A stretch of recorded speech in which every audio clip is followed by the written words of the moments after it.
ರೂಪಾಯಿಗಳ ಒಂದು ಕಾಂಕ್ರೀಟ್ ಕಾಮಗಾರಿಯನ್ನು ಮಾನ್ಯ ಶಾಸಕರು, ನಾನು ಕೇವಲ ಸರ್ ಏನು ಸುಮಾರು ಹಾಗೆ 1 ವರ್ಷ 2 ತಿಂಗಳಾಯಿತು, ನಮ್ಮ ಗ್ರಾಮಕ್ಕೆ ಯಾವುದೇ ರೀತಿಯಾದಂಥ ಒಂದು ಕಾಮಗಾರಿಯನ್ನು ಮಾಡಿಕೊಡಲಿಲ್ಲ. ಈಗಾಗಲೇ ನಿಮಗೆಲ್ಲ ತಿಳಿದಿರೋ ಹಾಗೆ ಸರಿಸುಮಾರು ನೆಲಮಂಗಲ ತಾಲೂಕಿನಾದ್ಯಂತ, ಅದರಲ್ಲೂ ನಮ್ಮ ಶ್ರೀನಿವಾಸಪುರ ಗ್ರಾಮ ಪಂಚಾಯಿತಿಯಲ್ಲಿ ಒಂದು 7 ಕೋಟಿ ರೂಪಾಯಿ ಕೆಲಸಗಳನ್ನು ಈಗಾಗಲೇ ಅಭಿವೃದ್ಧಿ ಕಾರ್ಯಗಳು ನಡೀತಾ ಇದ್ದಾವೆ, ಕೆಲವು ಮುಗಿದಿದ್ದಾವೆ.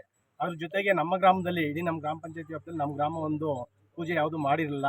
ಹಾಗಾಗಿ ಕೇಳ್ಕೊಂಡಾಗ ಇವತ್ತು ಖಂಡಿತವಾಗಿಯೂ ಪೂಜೆ ಮಾಡ್ತೀನಿ ಅಂತ ಹೇಳಿ ಇವತ್ತು ಬಂದು ಸುಮಾರು ಒಂದು 50 ಲಕ್ಷ ರೂಪಾಯಿಗಳ ಒಂದು ಕಾಮಗಾರಿಗೆ ಪೂಜೆಯನ್ನು ನೆರವೇರಿಸ್ಕೊಂಡಿದ್ದಾರೆ.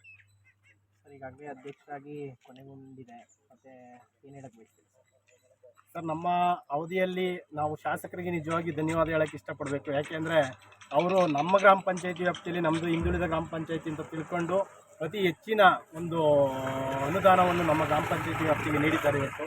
ಅದ್ರ ಜೊತೆಗೆ ಇನ್ನೂ ಮುಂದಿನ ದಿನಗಳಲ್ಲಿ ಇನ್ನೂ ಅತಿ ಹೆಚ್ಚಿನ ಅಭಿವೃದ್ಧಿಗಳ ಜೊತೆಗೆ ಏನು ಕಾಮಗಾರಿಗಳು ಏನಿದ್ದಾವೆ ಅದ್ರ ಜೊತೆಗೂ ಸಹ ಸಾರ್ವಜನಿಕರ ಸಮಸ್ಯೆಗಳನ್ನು ಯಾವುದೇ ಒಬ್ಬ ಶಾಸಕರು ಒಮ್ಮೆ ಶಾಸಕರಾದ ಮೇಲೆ ಕೇವಲ ಏನು ಎಲೆಕ್ಷನ್ ಟೈಮಲ್ಲಿ ಮಾತ್ರ ಮತ ಕೇಳೋದಕ್ಕೆ ಮಾತ್ರ ಬರ್ತಾರೆ.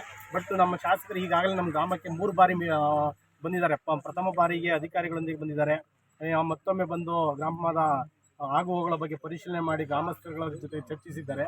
ಅದೇ ರೀತಿ ಇವತ್ತು ಸಹ ಬಂದು ಕಾಮಗಾರಿಯ ಒಂದು ಪೂಜೆಯನ್ನು ನೆರವೇರಿಸಿಕೊಂಡಿದ್ದಾರೆ. ಈ ಬಗ್ಗೆ ಸಮಸ್ಯೆಗಳ ಬಗ್ಗೆ ಹೇಳ್ತಾ ಇದೆ, ಶಾಸಕರು ಕೂಡ ಸಲಹೆ ಕೊಟ್ಟಿದ್ದಾರೆ. ಸರ್, ಖಂಡಿತವಾಗಿ ಮುಂದಿನ ದಿನಗಳಲ್ಲಿ ಹಂತವಾಗಿ ಒಂದು ಕೆಲಸಗಳನ್ನು ಮಾಡಿಕೊಡ್ತೀವಿ. ಈಗ ಬಂದಿರತಕ್ಕಂಥ, ಯಾಕೆ ನಿಮ್ಗೆ ಈಗಾಗಲೇ ತಿಳಿದಿರೋ ಹಾಗೆ ನಮಗಿಂತನೂ ಇನ್ನೂ ಅಭಿವೃದ್ಧಿಯಲ್ಲಿ ಹಿಂದುಳಿದಿರ್ತಕ್ಕಂಥ ಗ್ರಾಮಗಳು ತುಂಬ ಇದ್ದಾವೆ. ಎಲ್ಲ ಗ್ರಾಮಗಳನ್ನು ಅವರು ನೋಡ್ತಾ ಇದ್ದಾರೆ.